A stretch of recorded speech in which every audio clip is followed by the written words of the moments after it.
Nuestro pastor Marcelino, te toca.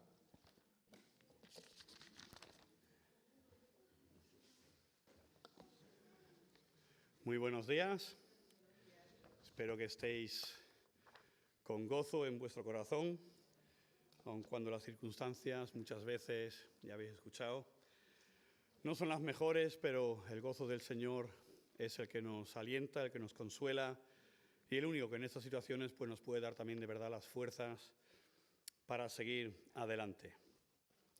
Y yo pues voy a seguir con el tema de Adviento, seguir un poquitín en la línea de lo que prediqué el domingo pasado, en qué es el Adviento, cómo deberíamos afrontar y disfrutar de ese tiempo y, por supuesto, pues enfocarnos en el personaje principal. Y para ello quiero leer con vosotros un texto que se encuentra, como ya dijo Natanael, en Romanos, capítulo 15, los versículos del 4 al 13. Repito, Romanos 15, del 4 al 13. Y yo leo de la Nueva Versión Internacional. De hecho, todo lo que se escribió en el pasado se escribió para enseñarnos a fin de que, alentados por las Escrituras, perseveremos en mantener nuestra esperanza. Que el Dios que infunde aliento y perseverancia os conceda vivir juntos en armonía, conforme al ejemplo de Cristo Jesús, para que con un solo corazón y una sola voz glorifiquéis al Dios y Padre de nuestro Señor Jesucristo. Por tanto, aceptaos mutuamente, así como Cristo os aceptó a vosotros para gloria de Dios. Os digo que Cristo se hizo servidor de los judíos para demostrar la fidelidad de Dios, a fin de confirmar las promesas hechas a los patriarcas, para que los gentiles glorifiquen a Dios por su compasión, como está escrito. Por eso te alabaré entre las naciones, cantaré salmos a tu nombre. En otro pasaje dice, alegraos naciones con el pueblo de Dios. Y en otra parte, alabad al Señor naciones todas, pueblos todos, cantadle alabanza. A su vez, Isaías afirma, brotará la raíz de Isaí, el que se levantará para gobernar a las naciones, en los pueblos pondrán su esperanza. Que el Dios de la esperanza os llene de toda alegría y paz a vosotros que creéis en Él, para que reboséis de esperanza por el poder del Espíritu Santo. Señor, te quiero dar las gracias por tu palabra. Te quiero dar las gracias por tu consuelo, por tu esperanza, por tu paz, por todo, Señor, lo que tú nos das a diario. Y que nosotros, Señor, podamos reflejarlo diariamente, Señor, las bendiciones que tú nos das. Amén. Voy a comenzar con una pregunta que posiblemente los más jóvenes entre nosotros no la podáis responder, porque se trata del tiempo cuando la televisión aún era en blanco y negro. O sea que ya hace muchos años. ¿Quién de vosotros conoce al director de películas Alfred Hitchcock? A algunos les suena, pero ya veo que no todos lo conocen.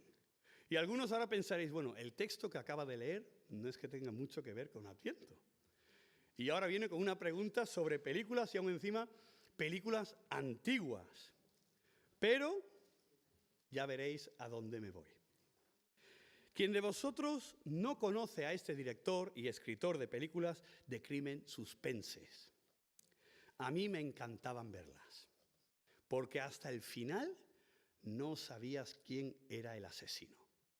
Durante toda la película estabas tú también ahí involucrado, por decirlo así, casi te metías como un actor más a investigar, pero no sabías hasta el final. Y sí, lo sé, un pastor que le gusta películas de crimen suspense. Suena raro, ¿verdad? Pero de aquella aún no era pastor, aunque me siguen gustando. Pero en esas películas había algo muy peculiar que no todos lo sabían. En ellas siempre había una escena donde aparecía Alfred Hitchcock. Y los muy fans de él, los que sí sabían eso, se tiraban toda la película esperando a ver cuándo llegaba. Para los más jóvenes, parecido a las películas de Marvel, donde sale Stan Lee. Pero ahí los fans estaban siempre en expectativas y cuando lo veían gritaban, ¡ahí está! Y entonces sabían, sí, estoy viendo realmente una película de Alfred Hitchcock. Pero bien, volvamos a Adviento. Estamos en Adviento y mi pregunta es, ¿estamos nosotros en expectativas para ver cuándo Jesús sale en escena?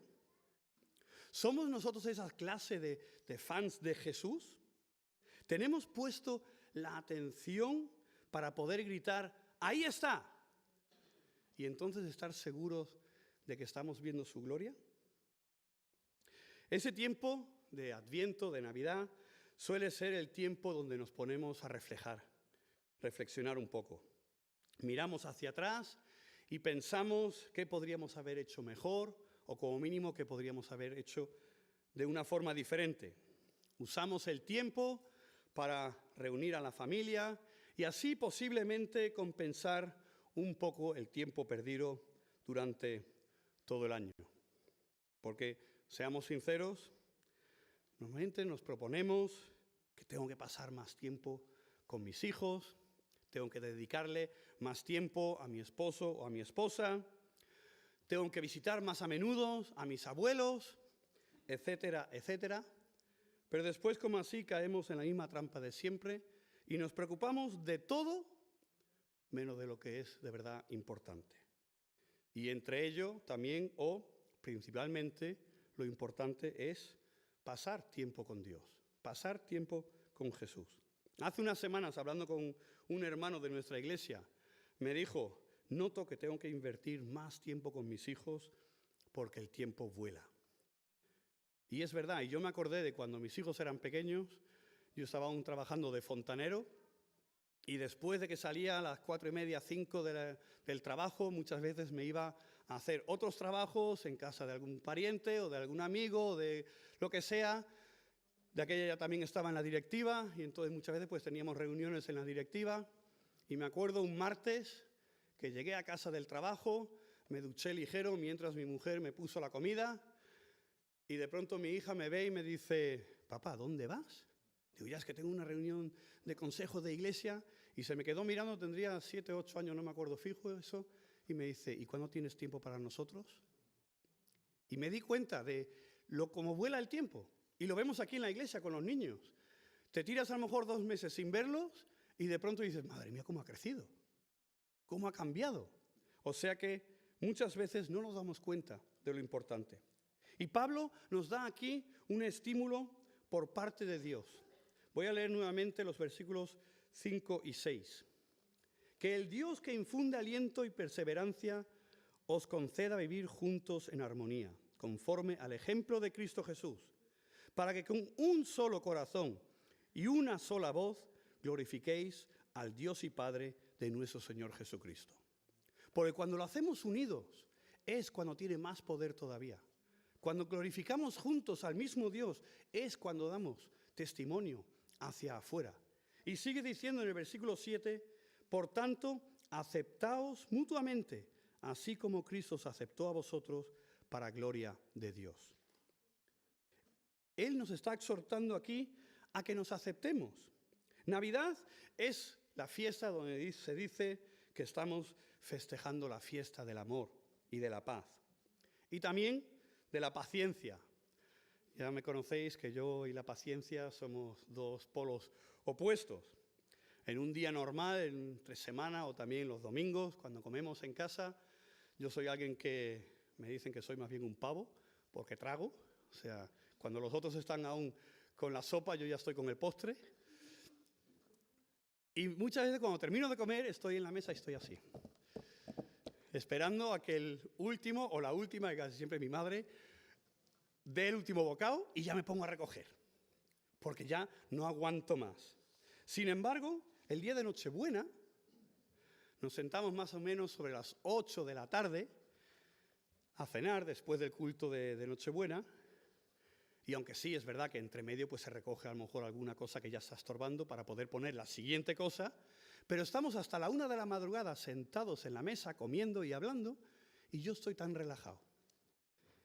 Y cuando estaba preparando la predicación pensé, digo, ¿habrán 2 Marcelinos diferentes? El de Nochebuena y del resto del año?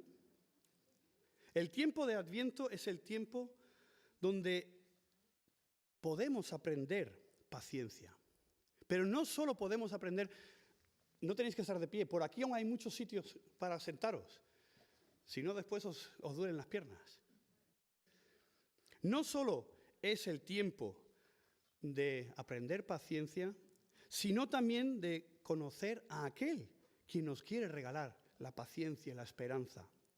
Él, Jesús, se nos fue acercando paso a paso y se hizo uno de nosotros. Empezó envuelto en pañales, como todos nosotros. Él tuvo que buscar alojamiento. Igual que también les pasó a nuestros padres cuando llegaron aquí, a un país extraño, y también a muchos de vosotros que estáis viniendo o habéis venido hace poco y sabéis lo difícil que es buscar un alojamiento. Cuando los que se habían arrepentido de sus pecados empezaron a dejar a bautizar por Juan el Bautista, él fue uno más, sin pecado, pero fue uno más que se dejó bautizar. Y así, poco a poco, fue ganándose también la confianza de los que le rodeaban. Se hizo uno más entre ellos. Él buscaba a los demás y a los demás les gustaba estar cerca de él. Lo leemos en los evangelios, cómo las multitudes se unían alrededor de él para escucharlo. En alemán hay un juego de palabras que se expresa muy bien lo que sentía Jesús por nosotros. Por desgracia en español no cuadra, pero después os explicaré lo que significa. En alemán se dice, so sehr konnte uns leiden, dass für uns leiden konnte.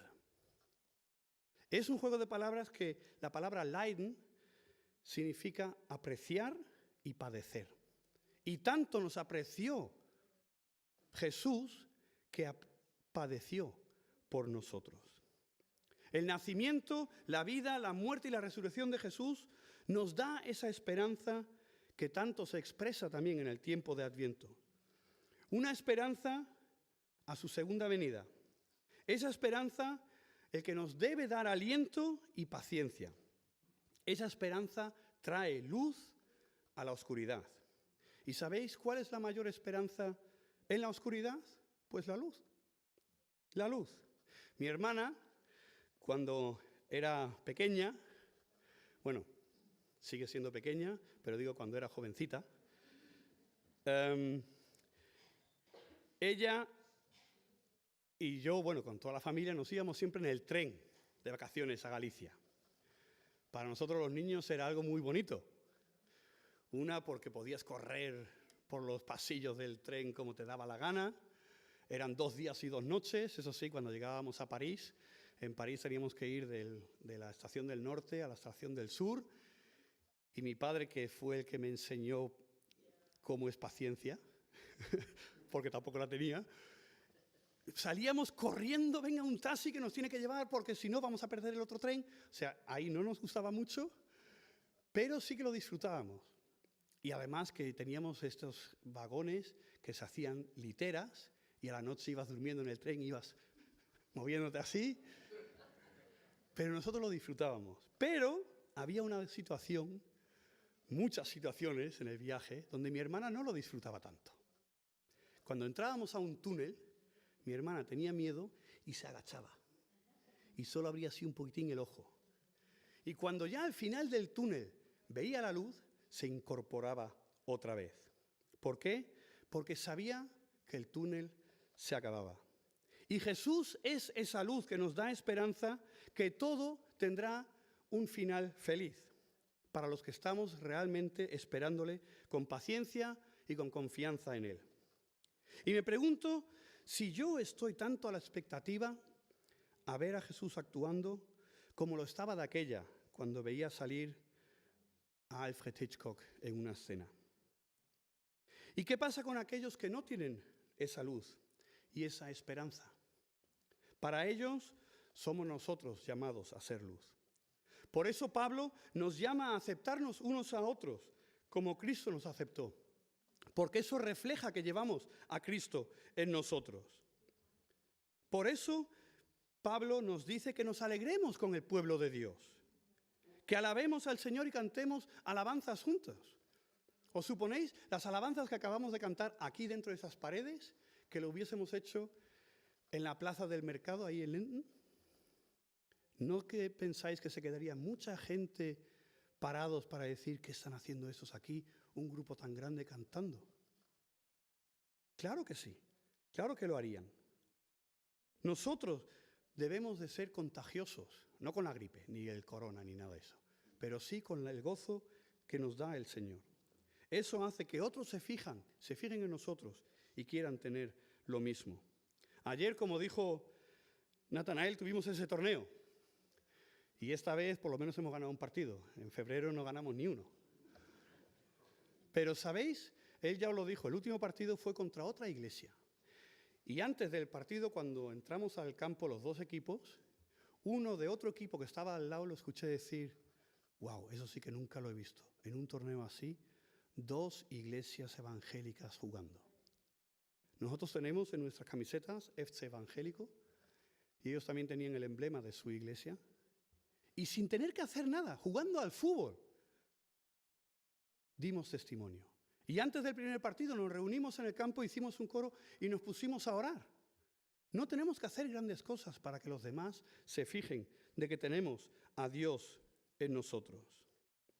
Si yo tengo la luz, debo compartirla con aquellos que están en la oscuridad. Si yo tengo la salida, debo decírselo a aquel que está perdido en el laberinto de este mundo para que pueda encontrar la salvación. Debo llevar a los demás allí. El nacimiento de Jesús, a los pastores y a los magos, se les anunció y los guiaron por una estrella. Pero a Dios hoy en día no le hace falta esa estrella. ¿Por qué? Porque te tiene a ti y me tiene a mí. Nosotros debemos de ser esa luz que lleva a la oscuridad a la gente. Ojalá que muchos vengan diciendo, todos conocéis lo que pone en la Biblia de los magos. ¿Dónde está el rey de los judíos? Porque la estrella hemos visto en el oriente. Pero ojalá que muchos vengan a decir, ¿dónde está el rey de los judíos? Porque a sus hijos hemos visto y venimos a adorarle. Que nosotros seamos de verdad esa estrella para poder atraer a otros a la gloria de Dios. Porque, ¿sabéis? Hay 2 formas de esperar. La pasiva, que uno se queda sentado en su silla o en su sofá cómodo, mirando el reloj y esperando hasta que llegue el invitado y después se alegra. La otra es una forma activa. Uno está esperando, pero está preparando también ya la llegada. Está preparando la llegada con alegría, con gozo en el corazón. Y si es una persona importante, ¿y qué persona más importante que Jesús? Se lo dice también a sus vecinos y a sus compañeros, para que también estén asomándose a ver cuándo viene ese personaje para visitarnos. Nuestra motivación debería ser de darle la gloria a Él, como dice aquí Pablo. Si os aceptáis unos a otros como Cristo os aceptó, así le dais la gloria a Dios. Y este tiempo lo deberíamos de usar para eso. ¿Qué manera mejor de usar estas fiestas para aceptarnos unos a otros, como Jesús nos aceptó a nosotros? ¿Y qué forma más buena si aprendemos a hacerlo a diario y no solo en el tiempo de Adviento? Sino que a diario seamos esa luz. Que este mundo que nos rodea pueda ser guiado por ti y por mí hacia la luz de Cristo, al verdadero sentido de la Navidad. Que tú y yo podamos realmente glorificar el nombre de Dios, demostrándole a este mundo perdido que Dios vino para dar luz en la oscuridad, amor al que está solo, paz al perturbado y esperanza y consuelo al desconsolado. Y que tú y yo podamos ser portadores de esa esperanza. Pero lo más importante es que nosotros seamos capaces de ver pasar a Jesús. Repito, cuando las películas de Hitchcock había una escena en toda la película donde él salía. Pero ¿sabéis? Jesús no solo está en una escena. Jesús está durante todo el día, las 24 horas del día, actuando y está en escena. Porque está con nosotros, porque está alrededor nuestra, porque está en nosotros. Y eso es lo que nosotros tenemos que reflejar. Que nosotros nos demos cuenta en dónde está actuando ya. Dónde está actuando en general y dónde está actuando también en mi vida personal. Que en medio de todo el trajeteo de estos días, de los preparativos, de las fiestas, de la comida, de los regalos, no nos olvidemos de fijarnos en el actor principal, en Jesús. ¿Hay regalo más grande que el Señor un día nos pueda decir a cada uno, ven, buen siervo y fiel? Que Dios nos ayude a que no solo sepamos encender las velas de la corona de Adviento, sino que seamos capaces de encender la luz interior que Jesús ha puesto en nosotros, para que por mediación de nosotros pueda reflejarse esa luz ahí afuera y que muchos puedan salir de ese laberinto porque nosotros le enseñamos la salida. Que el Señor nos bendiga.